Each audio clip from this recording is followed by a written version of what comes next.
Coming up, charges are dropped against former Congressman Aaron Schock, the surprising move in what became a high-profile case, and what the man holding his former seat is saying about today's decision.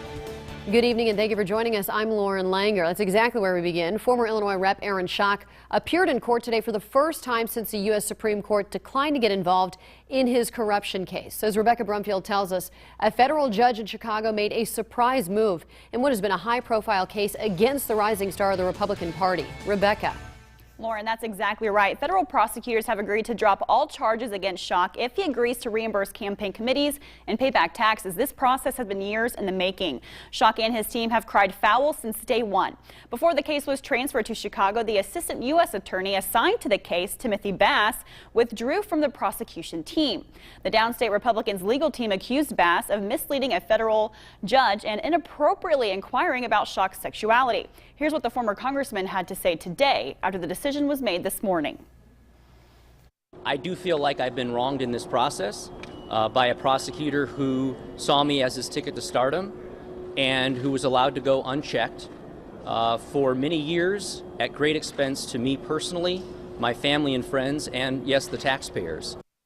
Schock resigned from Congress in 2015 amid scrutiny of his spending, including redecorating his office in the style of the Downton Abbey TV series. He was indicted in 2016 on 22 counts, including wire fraud and falsification of election commission filings. Here's a look back at what he said in November of 2016.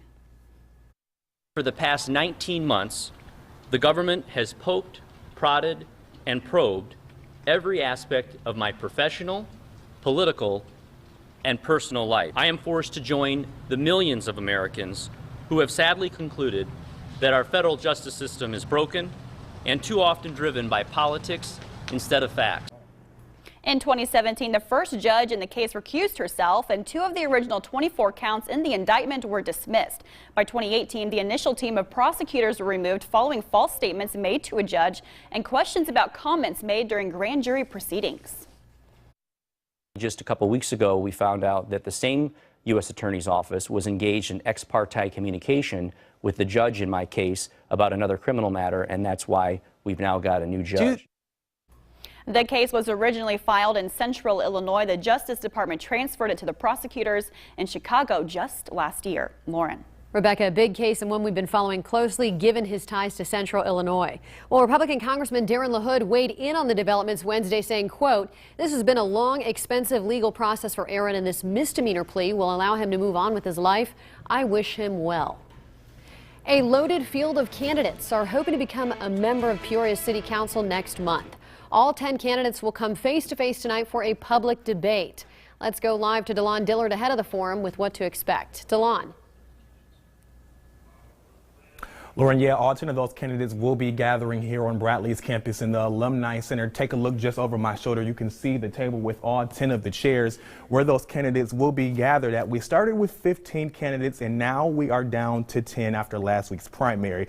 Now, taking a look at the numbers, here's the top 5 candidates. Rita Ali led the field with the majority of the vote. You can remember in the previous election, she lost to Dennis Sear for the 5th District Council member seat as well. Now, following her are the incumbents Beth Jensen, Sid Rodrigo, Zach Euler, and Andre Allen. They will be joined by John Kelly, Peter Kobach, Beth Eggerson, and incumbent Brandon Martin, and Aaron Chase Jr. Now, I know you're taking a look at your screen right now. Here's information on our live stream as we'll be live streaming on our website, ciproud.com, along with our WMBD Facebook as well. If you can't watch the live stream or you can't make the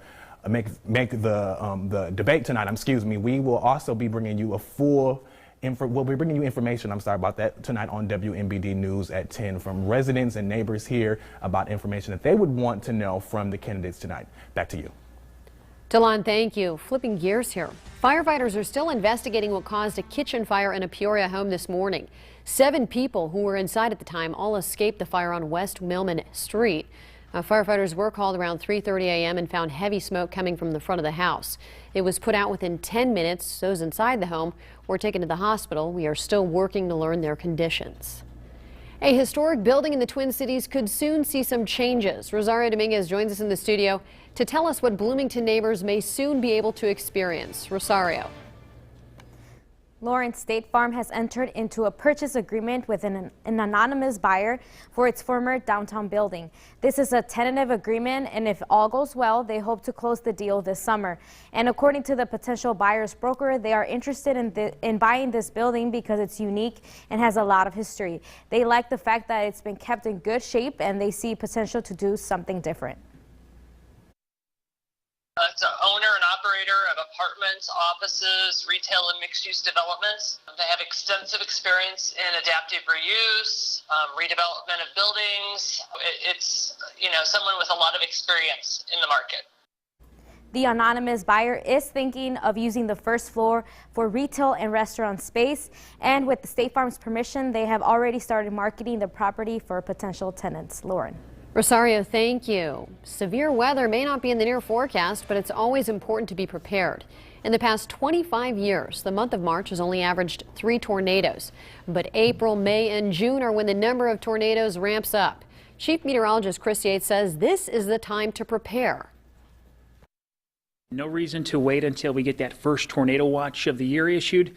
It's better to do it now. Get with your family, designate a place to meet in the event we have severe weather. Make sure you have all your stuff together, know what you need in your severe weather kit, and go over with your family. Hey, what are we going to do when there's a tornado watch? What are we going to do when there's a tornado warning? And what are we going to do if the worst case scenario happens where a tornado strikes our community? Where are we going to meet? Chief Meteorologist Chris Yates says the basement of your house is the safest place.